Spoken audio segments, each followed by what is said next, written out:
IMF ये कहा है कि 2025 के अंदर इंडिया जापान को क्रॉस कर जाएगा as a fourth largest economy. ये एक नया एस्टीमेट आया। जो इंडिया की जो ग्रॉस डोमेस्टिक प्रोडक्ट है, ये that will basically surpass Japan in 2025 और फोर्थ लार्जेस्ट इकोनॉमी, ये आईएमएफ कह रहा है। पिछली प्रोजेक्शन ये गलत थी। वो कह रहे हैं जो पिछली प्रोजेक्शन थी वो और थी, वो 27 तक थी।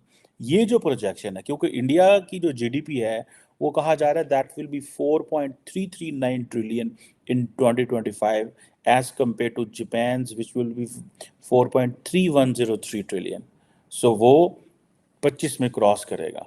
ये है इन केस अगर इंडिया के अंदर कोई सेटबैक नहीं होता, अगर प्राइम मिनिस्टर मोदी जो है he stays in power and he comes back in power.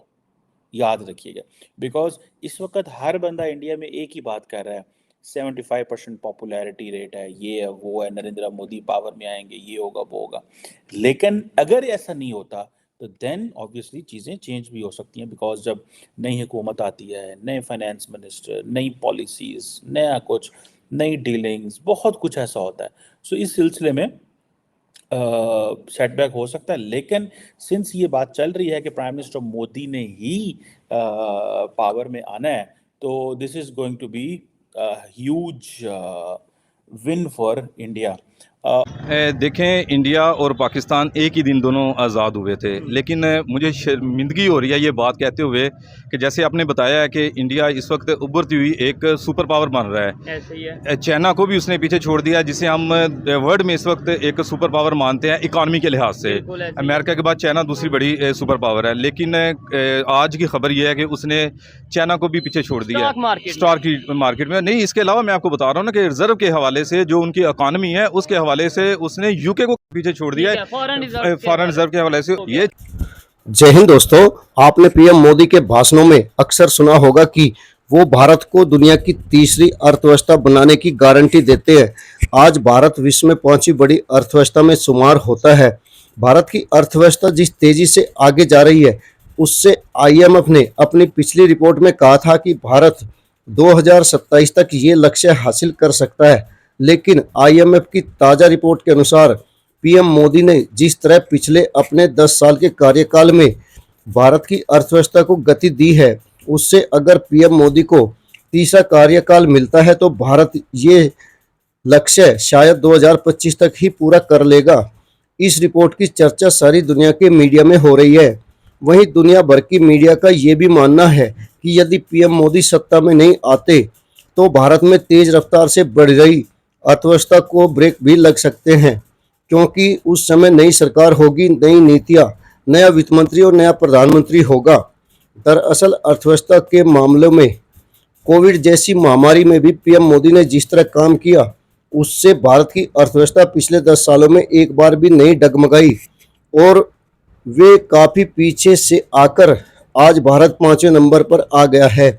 इससे सारी दुनिया इस बात से हैरान भी है कि पीएम मोदी जो अर्थशास्त्री भी नहीं है, उन्होंने ऐसी नीतियां कैसे बनाई कि भारत की अर्थव्यवस्था सबको पीछे छोड़कर तेज रफ्तार से आगे बढ़ गई।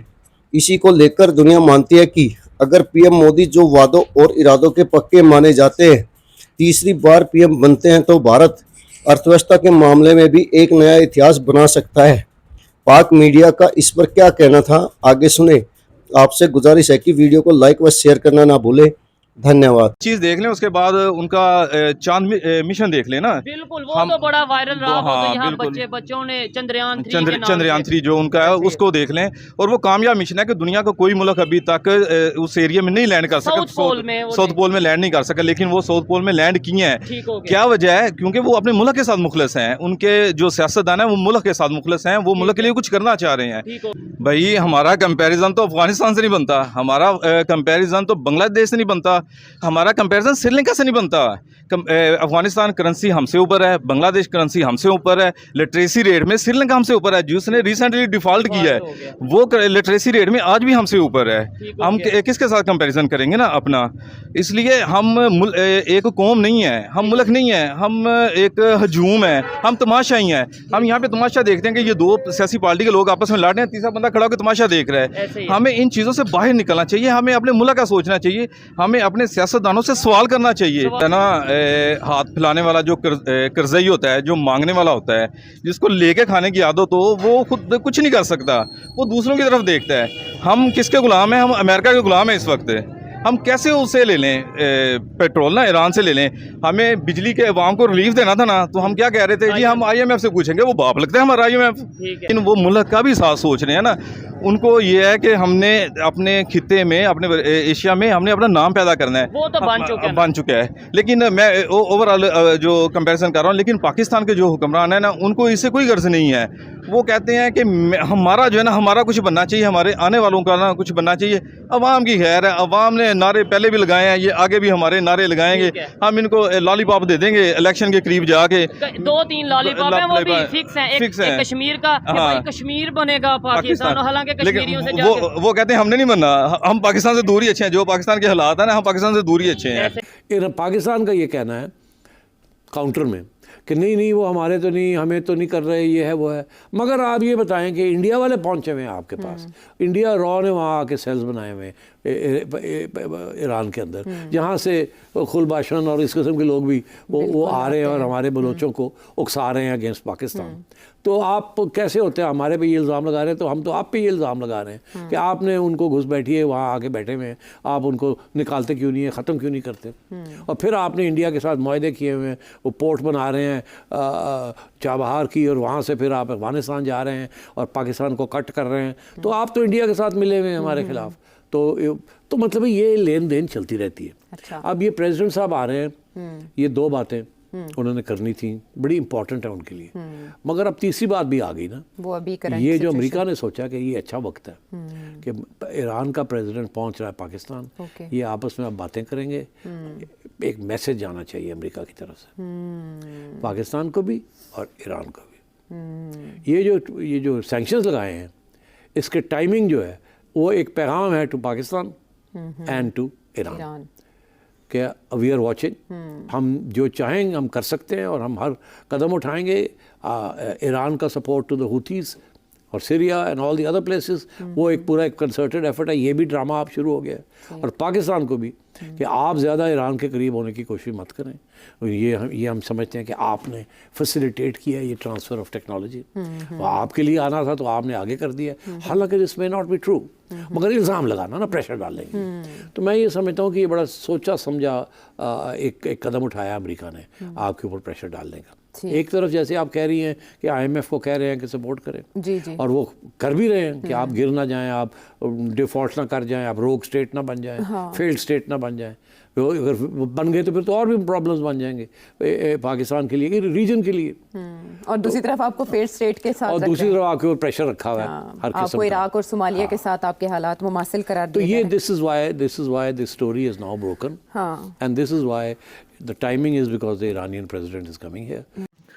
आपने पाक मीडिया को सुना, जिसका कहना था कि इस बात में वजन नज़र आता है कि भारत PM मोदी के अनुसार दुनिया की तीसरी बड़ी अर्थव्यवस्था बन सकता है। जिस तरह PM मोदी ने विदेश नीति में भी भारत का डंका बजाया, वह अनोखा है। रूस हो या अमेरिका या फिर यूरोप या मिडिल ईस्ट के देश, लगभग सभी से अच्छे रिश्ते को भी अपने देश हित में सादे रखना PM मोदी की बड़ी उपलब्धि रही। शायद यही वो कारण रहे जिससे भारत का व्यापार दायरा लगातार बढ़ता चला गया और आज भारत कई क्षेत्रों में दुनिया की ज़रूरत बन गया। मेडिसिन हो या दुनिया को खाद्य वस्तुएं, इनकी कल्पना भारत के बिना नहीं हो सकती। वहीं पाक मीडिया को अपने देश में जल्दी कोई सुधार की उम्मीद नज़र नहीं आती।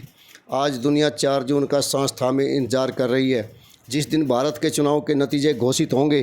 पाकिस्तानियों का मानना है कि यदि मोदी फिर से सत्ता में आते हैं तो पाक के बुरे दिन ख़त्म नहीं होंगे और भारत के अच्छे दिन चलते रहेंगे। वीडियो को लाइक व शेयर करने के लिए आप सभी का धन्यवाद। जय हिंद, जय भारत।